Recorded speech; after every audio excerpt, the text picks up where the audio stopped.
I'm so sorry that my subscribers and fans and friends, Google Plus decided to be a dick again and cut me off early. So I believe I was on Windy and Now's 1290's third question. Who do you think should be in a crossover with Dragon Ball Z besides Rosario Vampire? Ooh, okay. Um, yeah.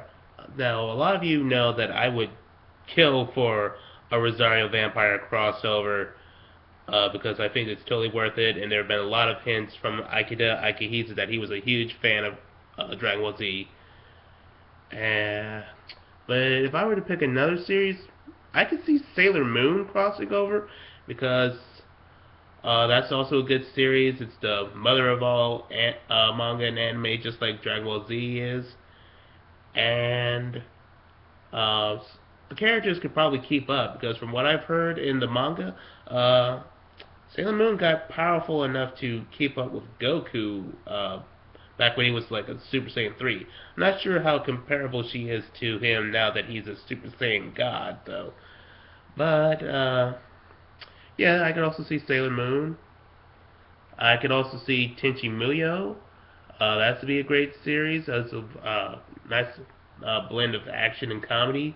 And the characters could also keep up since especially Tenchi and some of the other girls are on a god tier as well. So yeah, those two could probably be good options. So thank you for those questions, winning now 1,290. Next questions comes from Farhan Kapadia, and his first question is, which Telltale game do you prefer, The Walking Dead Season 1 and 2 or The Wolf Among Us? I can't pick one or the other. They are two different versions of games, and they all have their likable qualities. I and there are some dislikes as well. I do like The Walking Dead because of its great story. Not to knock out Wolf Among Us because that has a great story too, and it's about how people are trying to survive the zombie apocalypse and trying to get through some of the most depressing things. And you learn a lot of bit of survivor skills from that. Like you could learn how to use household items to solve problems that would seem rather complicated. That was rather impressive. And I did like that they had the courage to kill off their first main character, Lee, back in season at the end of season one, and have the game controlled by Clementine, which shows that they were being really really edgy. Just having a 11-year-old girl fight off the zombies and a bunch of sociopaths and all other people.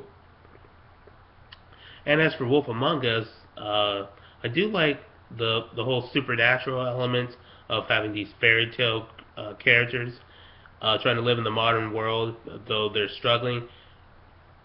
Uh, I not I I heard there's also a show called Once Upon a Time that's basically the same thing, though I'm not entirely. Well, I won't say for sure since I don't know what when Wolf Among Us the comic, which was called Fables. I don't know when that came out, but part of me wants to say that Once Upon a Time kind of ripped off Fables. But if I'm wrong, I'm sorry for that. I also like that there's a bit of redemption story for the main character, Big B Wolf, aka the Big Bad Wolf, and how he's going through some anger issues, but trying to be an all good person and trying to do what's best for the community. And I do like the mystery elements of trying to be a detective and trying to piece the evidence together in this whole grand conspiracy thing, which is all very nice. But there are some things that I don't like about both games. Sometimes the Walking Dead games can get a little bit depressing for some people. Albeit that's the same thing with the comics and the TV show. Uh, sometimes they can get a little too far with that. Uh, but that's a, but it's also a good way that they make things dark. So it's kind of a double-edged sword sort of thing. And as for Wolf Among Us, I hated that I have to in some of the earlier episodes I had to replay the games just to unlock certain character entries, so I would be able to get the get some of the trophies and ultimately get platinum trophy. I felt that was a little tedious. And I would, but eventually they fixed that, and you could be able to get these entries in one playthrough if you knew what you were doing. So yeah, ultimately I can't decide between which one is better or the other. So number two, which do you prefer, Marvel or DC? Now I don't like Marvel or DC better than the other, but I will say that I do look at Marvel more than I do at DC. Marvel seems more down to earth and more relatable, quote unquote down to earth. It seems the characters are a bit flawed, but you can still relate to them.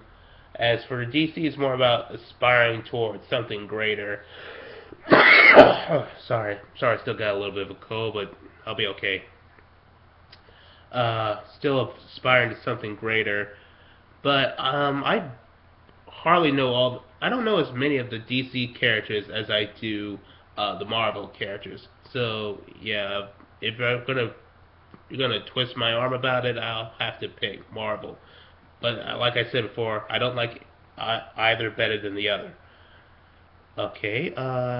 Third question is, what are some of your favorite anime and mangas of all time besides Dragon Ball and Dragon Ball Z? Well, I've already said Rosario Vampire. I've recently checked out Aesthetica. Before I go back to that, I want to clear out that I'm talking about Rosario Vampire, the manga. The anime is. The first season was okay, the second one was just. Ugh. Now, about that third series, I've recently been checking out Aesthetic of a Rogue Hero, and I've really been really liking that episode, liking that series.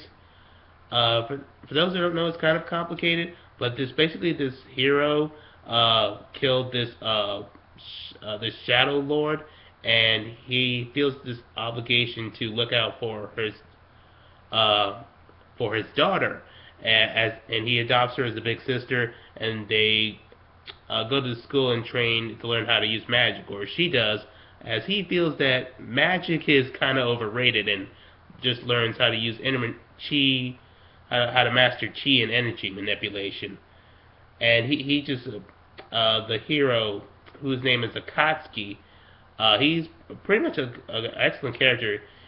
Even though he's a bit of a pervert, he does use that perversion not in a creepy sort of way, but in a helpful sort of way that still gives advice, and he's able to look out for him. So he's kind of like the pervert with the heart of gold, and he is a super badass because uh, he's the hero with a lot of potential at the school.